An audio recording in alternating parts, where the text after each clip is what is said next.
Hello everyone, and welcome to another episode of the Wise Decision Maker Show, where we help you make the wisest and most profitable decisions.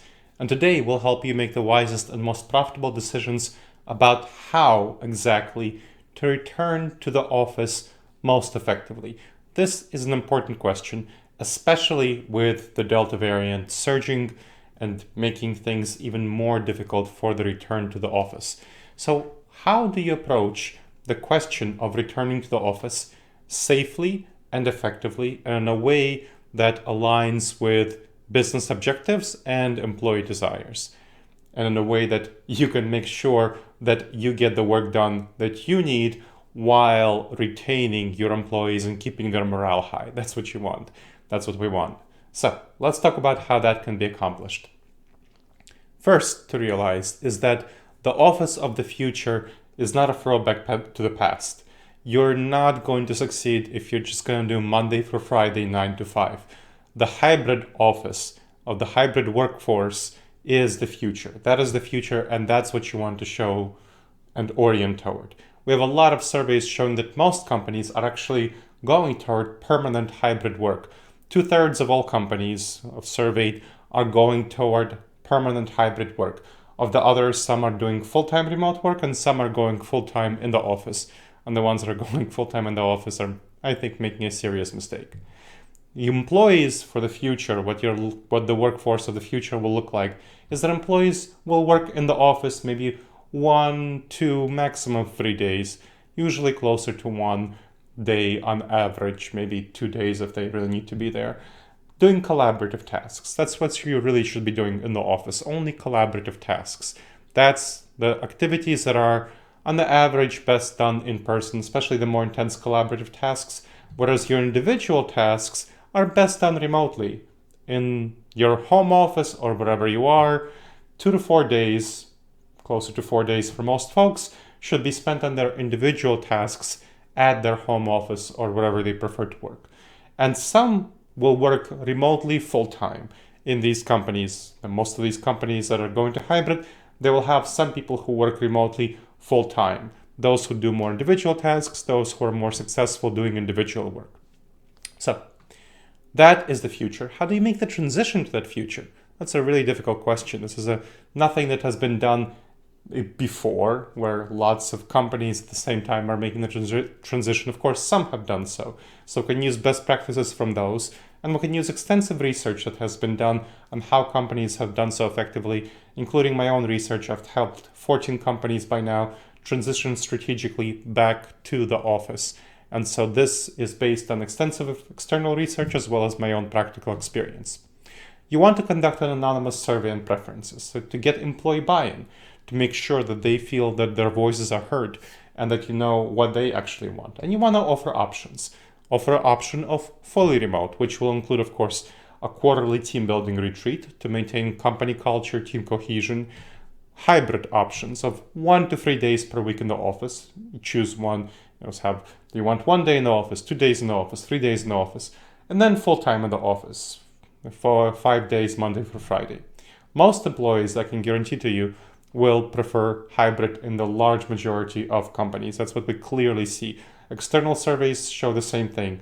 So there's a lot of very strong data that most people will prefer hybrid. Something like usually 2/3 in surveys, and maybe something like a quarter to a third will prefer the remote work, and then maybe 10 to 15% will prefer full-time in office work in most companies. And of course, your mileage may vary.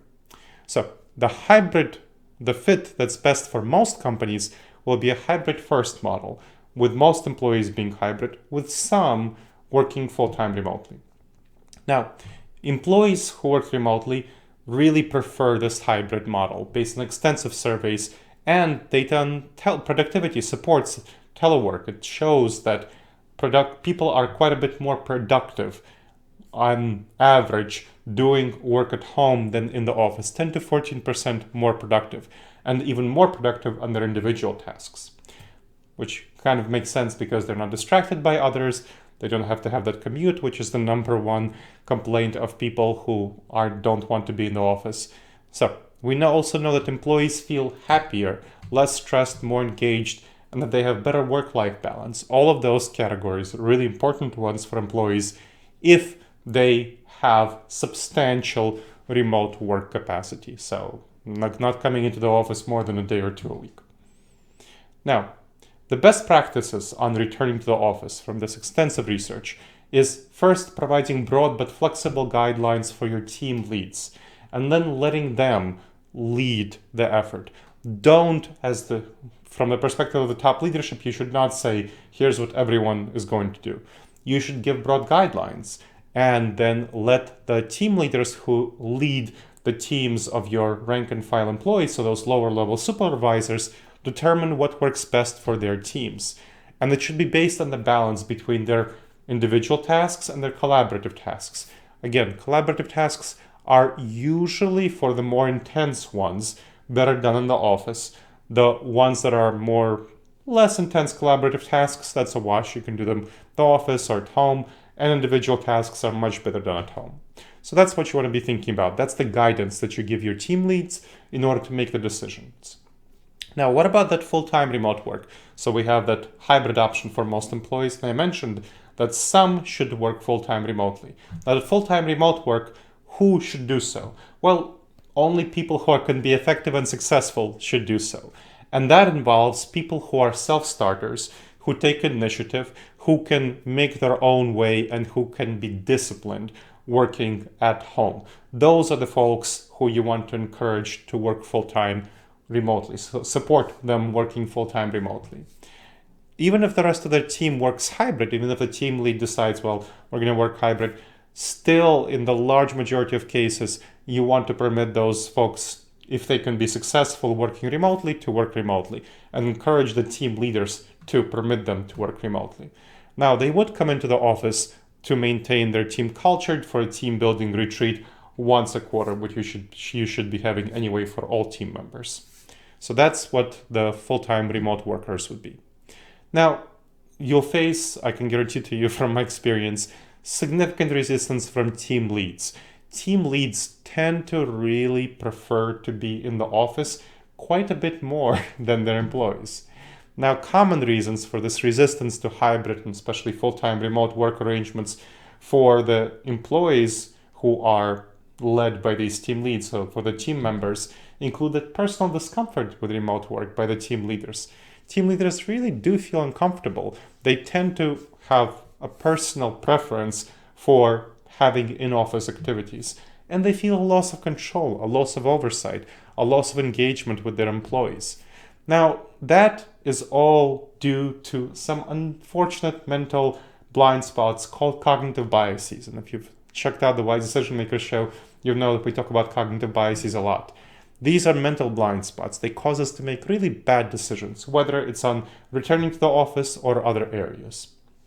There are, in particular, 2 cognitive biases that you'll need to address to make sure that your return to the office is effective and does not face problematic resistance from team leads who'll say, all of my employees should work Monday through Friday, 9 to 5. That's a bad idea. You do not want that. So, 2 cognitive biases. One is called the status quo bias, where we tend to orient toward what makes us comfortable because we're used to it. The status quo, we want to get back to it, to whatever we perceive as the status quo if we've shifted from it, or maintain it if it's there right now. That's one of these cognitive biases. The other cognitive bias is called the anchoring bias. The anchoring bias. We're anchored to our initial experiences, even if those disruptions happen that should cause us to reassess our initial experiences. So supervisors, those team leads, they've been successful for many, many years, dozen, 10, 20 years, 30 years in their career through in-office environments and in-office management of teams, where they have those people they can see, they can have that direct supervision, direct control, direct engagement, direct oversight. They feel successful with that.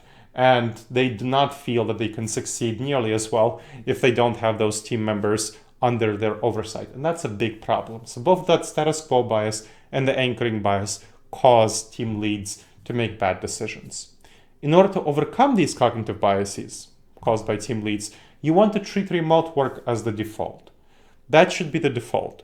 So in order to overcome these cognitive biases, that's why you should have that remote work as the default and only come to the office for specific collaborative activities. So you want to justify any time in the office. And that might be 1 day a week can be justified by coordinating the team, making sure that everyone's on the same page and having a meeting. So 1 day a week for hybrid workers should be the default for hybrid work. And that doesn't mean the whole day. That means coming in for a team meeting, maybe spending a few hours and then going home to do their individual tasks. Any larger activities, projects, brainstorming, and so on that you want, those of course are additional collaborative activities for which you can come in more often. But you want to justify that as opposed to having that as a default. What about people who say, well, we want more than 3 days, that 1 to 3 days, it's not sufficient? That should really be a red flag.